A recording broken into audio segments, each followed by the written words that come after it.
السلام عليكم، واش راكم؟ الزول في اللوان، كيف الاحوال؟ écoutez, رانا امام المحكمه هنايا في باريس. Nous sommes devant la cour d'appel de Paris, ici donc en France. Donc vous savez que depuis que j'ai été emprisonné en France le 5 octobre 2023, donc j'ai été condamné le 21 décembre 2023 à 1 an de prison. Donc vous savez que cette condamnation venait après avoir eu un mandat d'arrêt international le 9 décembre 2023, et en même temps qu'il y a eu ce mandat d'arrêt international, il y a eu une condamnation par défaut يعني غيابيا à 18 mois de prison, c'est-à-dire 18 إن شاء الله الحبس. وكذلك منعوني إلى الممات باه ندير تجارة. Donc ils m'ont interdit, vous savez, à 18 de faire du business donc jusqu'à la fin des temps, à vie. Et j'ai fait appel de cette décision après être sorti de prison le 21 décembre 2023. Alors pourquoi je fais ce live؟ علاش راني ندير هذا اللايف اليوم امام المحكمة الفرنسية؟ لأنه راني نسمع بزاف في الإعلام أنه باللي كان مشاكل بين الجزائر وفرنسا. يعني باه نتفاهموا، أي واحد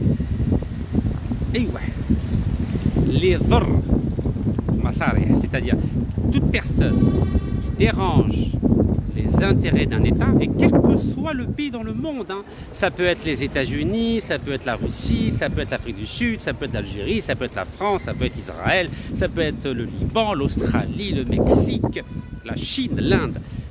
Quel que soit le pays dans le monde, qu'il soit autocratique, qu'il soit dit démocratique, dès qu'un citoyen ou une citoyenne dérange les intérêts d'un État, il faut se préparer à avoir des problèmes avec la justice, à être arrêté dans les aéroports, à être emprisonné, et pour ceux qui n'ont pas beaucoup de chance, à perdre la vie. On a vu le cas de Alexei Navalny en Russie. Vous savez qu'il est mort dans une prison russe. D'autres ont eu plus de chance, comme Nelson Mandela, qui est resté 27 ans dans une prison sud-africaine. Moi aussi, vous savez que j'ai passé 4 belles longues années dans 4 prisons algériennes entre 2019 et 2023, et ensuite emprisonné en France, et je suis toujours en France avec un joli récépissé. Vous savez que j'attends toujours une carte de séjour, mais apparemment ils ne sont pas prêts de me donner ma carte de séjour.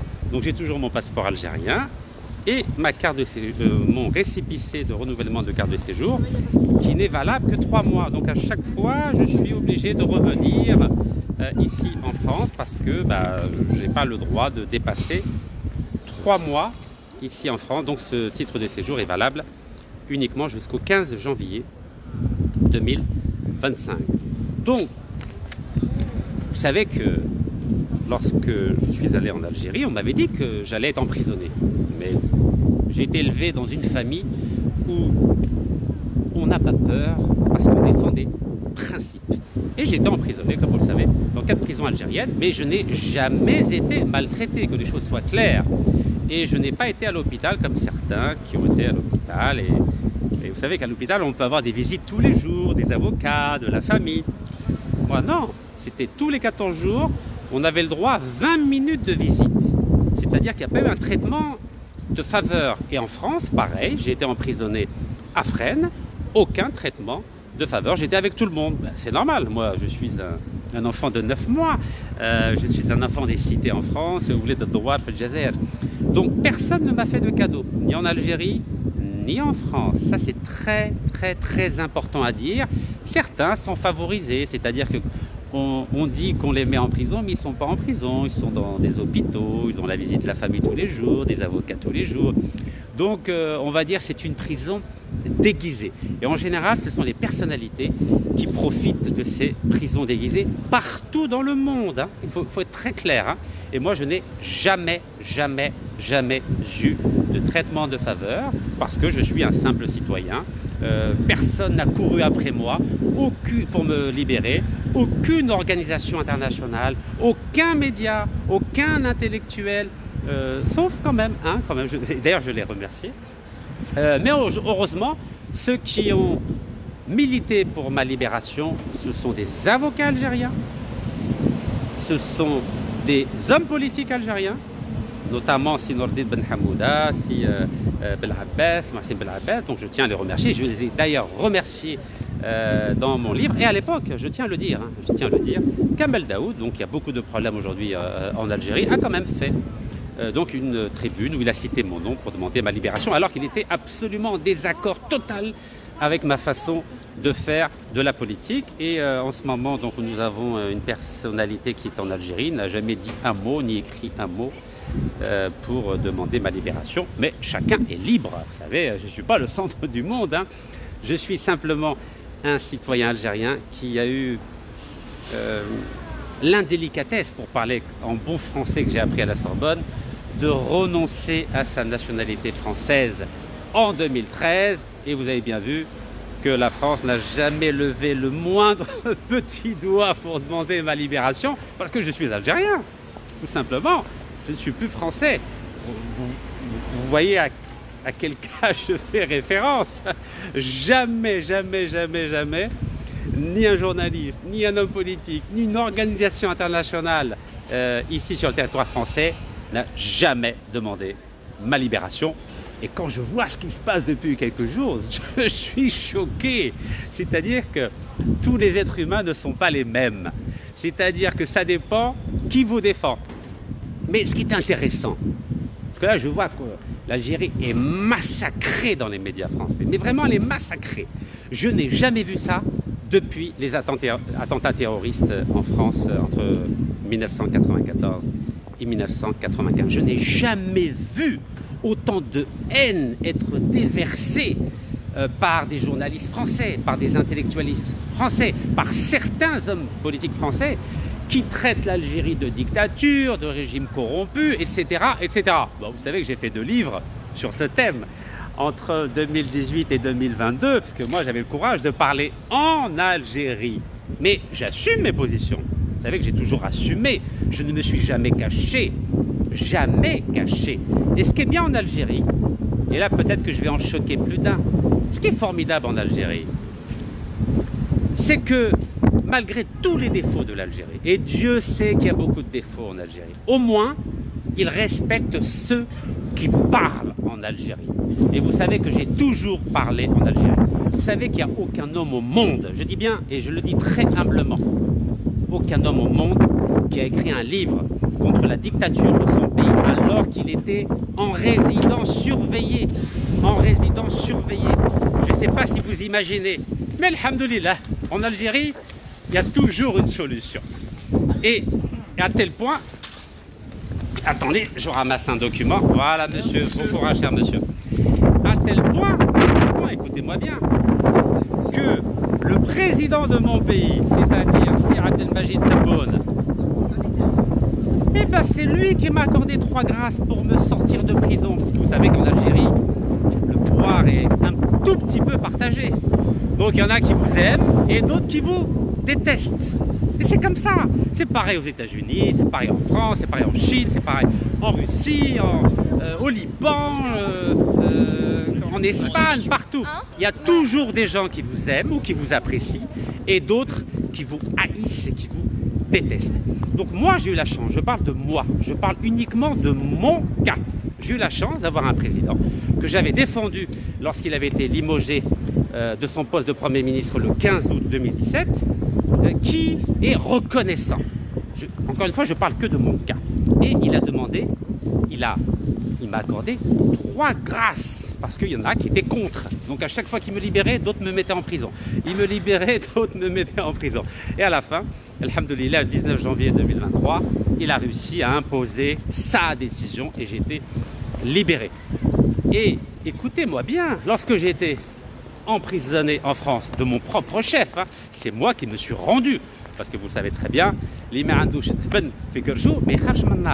j'avais rien à me reprocher. Je savais que cette affaire en France, cette affaire judiciaire est une affaire politique. Et vous voyez, je ne me suis pas caché, ni en Algérie, ni aux États-Unis. Je me suis rendu volontairement et j'ai prévenu les autorités judiciaires françaises 5 mois à l'avance. Et vous avez vu, en direct, je me suis rendu le 5 octobre 2023 On m'a incarcéré à la prison de Fresnes et j'assume totalement mes prises de position. Et qui m'a défendu là aussi? Écoutez-moi bien, qui m'a défendu lorsque j'étais emprisonné en France? C'est pas les journalistes français, c'est pas les hommes politiques français, c'est pas les organisations internationales françaises, c'est le président algérien, Sir Abdelmajid Tebboune, qui m'a accordé donc la protection consulaire, et c'est la raison pour laquelle j'ai été libéré 75 jours après. Donc, quand on vient critiquer l'Algérie, et j'étais le premier à la critiquer, pas l'Algérie, ceux qui gouvernaient l'Algérie à un moment donné, et vous savez, c'est ce que j'appelais à l'époque la mafia des 40 voleurs. Donc j'étais le premier à critiquer mon pays, parce que pour essayer de militer pour la mise en place d'un état de droit.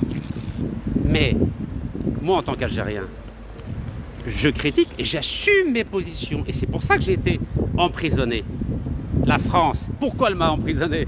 Parce que j'ai critiqué certains contrats, et vous le savez bien, et j'ai été emprisonné. On m'a inventé une belle histoire très littéraire, très poétique, mais j'assume, regardez, est-ce que je me suis caché? J'étais en Algérie, j'aurais pu rester en Algérie? Non, je reviens. Pourquoi je suis venu ici aujourd'hui? Pour avoir ma date du procès en appel, parce que moi j'ai fait appel de la décision, et je ne me cacherai jamais. Je respecterai toujours les lois de chaque pays dans lequel je suis, que ce soit l'Algérie, la France, l'Espagne, les États-Unis. Mais à un moment donné, il faut être en cohérence avec soi-même. Lorsqu'on tient des propos, lorsqu'on prend des positions iconoclastes, il faut assumer. Moi, j'ai tenu des propos, on va dire, qui ont dérangé certains intérêts, que ce soit en Algérie ou en France. J'assume mes positions. Donc j'ai été en prison, j'assume mes positions, aussi bien en France qu'en Algérie. Mais quand je vois ce déferlement de haine contre l'Algérie, mais s'il vous plaît, un peu de décence, surtout quand ça vient des partis d'extrême droite et de droite de ce pays, des droits de l'homme. Regardez, je vais vous montrer, regardez ce qu'il y a marqué. Liberté, regardez, liberté, égalité, fraternité. S'il vous plaît, je suis né en France. J'ai été 40 ans français. Personne ne m'a soutenu en France.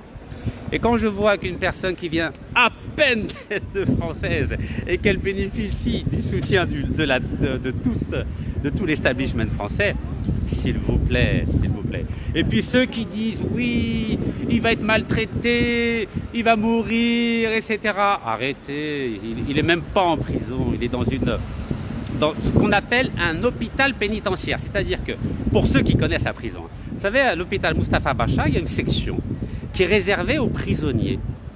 Et ils ont la chance d'avoir des visites de la famille tous les jours, des avocats tous les jours. Donc vraiment, ils sont gâtés. Donc l'Algérie, elle ne fait pas n'importe quoi.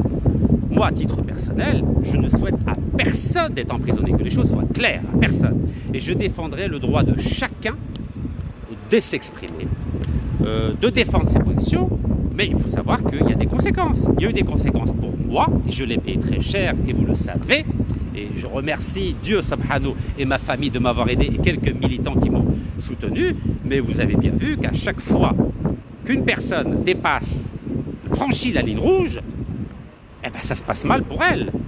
Regardez Snowden, regardez Julian Assange, regardez Nelson Mandela, regardez mon cas, regardez le cas de milliers de militants dans le monde entier, regardez ce qui s'est passé aux États-Unis avec Sacco Vanzetti dans les années 20, avec le couple Rosenberg. Rappelez-vous que pendant le macartisme, c'est-à-dire ce qu'on appelle la chasse aux sorcières, c'est-à-dire la chasse aux communistes aux États-Unis, et Dieu sait que les États-Unis c'est un très grand pays de la liberté, eh bien, sachez que des médecins d'obédience de culture juive ont été pourchassés par le sénateur américain McCarthy, et ils ont connu un destin funeste.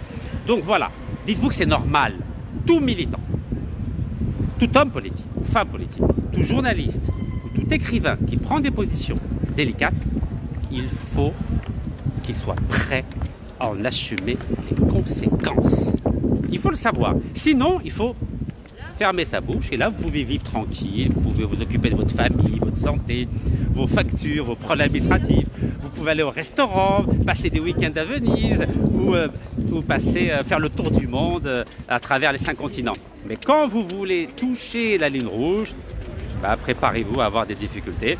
Moi, j'ai franchi la ligne rouge en Algérie et en France et j'en paye le prix. Et vous voyez, je ne fuis pas, je suis à Paris. En attendant qu'on me fixe la date de mon audience. Et donc si je dois à nouveau être condamné, ben, je serai condamné. Si je dois à nouveau aller en prison, ben, j'irai en prison. Et puis voilà, et c'est tout. Bon, si je tombe malade à nouveau, bien sûr, je voudrais être soigné. Parce que on ne peut pas laisser quelqu'un mourir en prison. Donc, mais j'assume absolument la teneur de mes propos et les positions que j'ai prises. Donc voilà, je vais demander quelle est la date de mon audience. Voilà le message, merci beaucoup. Merci beaucoup. Donc voilà, je vais demander la date de mon audience. Vous voyez, je ne me cache pas. Je suis un citoyen algérien lambda. Et bien sûr, je souhaite la libération de tous les détenus politiques, de tous les, on va dire les militants des droits de l'homme partout dans le monde. Mais je n'accepte pas qu'on pointe du doigt l'Algérie en la traitant de tous les noms, parce que ce n'est pas juste. Je suis le premier à critiquer mon pays dans les erreurs qu'il peut commettre en termes de gouvernance, en termes de gestion des ressources naturelles, mais je ne veux pas qu'on la pointe du doigt en disant que c'est le pire pays du monde. Partout, on a des problèmes. Partout, il y a des difficultés. Partout, vous avez des personnes qui ont des défauts. Mais il faut respecter la justice de tous les pays du monde. Il y a des voies de recours. Il faut utiliser ces voies de recours. Vous savez qu'en Algérie, je n'ai jamais fait appel parce que je considérais que je défendais des positions nobles et dignes. Et en France, pourquoi j'ai fait appel? Parce qu'on m'a interdit de faire du business à vie. On m'a tout saisi, les appartements, bloqué les comptes bancaires. Et vous savez que sans argent, on ne peut rien faire. Et aujourd'hui, si je n'avais pas mes frères et sœurs qui me soutenaient financièrement, je ne pourrais pas manger, je ne pourrais pas boire, je ne pourrais pas dormir quelque part dans un endroit digne et je ne pourrais pas voyager comme je le fais. Donc, encore une fois, heureusement qu'on a la foi et heureusement qu'on a la famille, car chez nous, la famille, c'est sacré.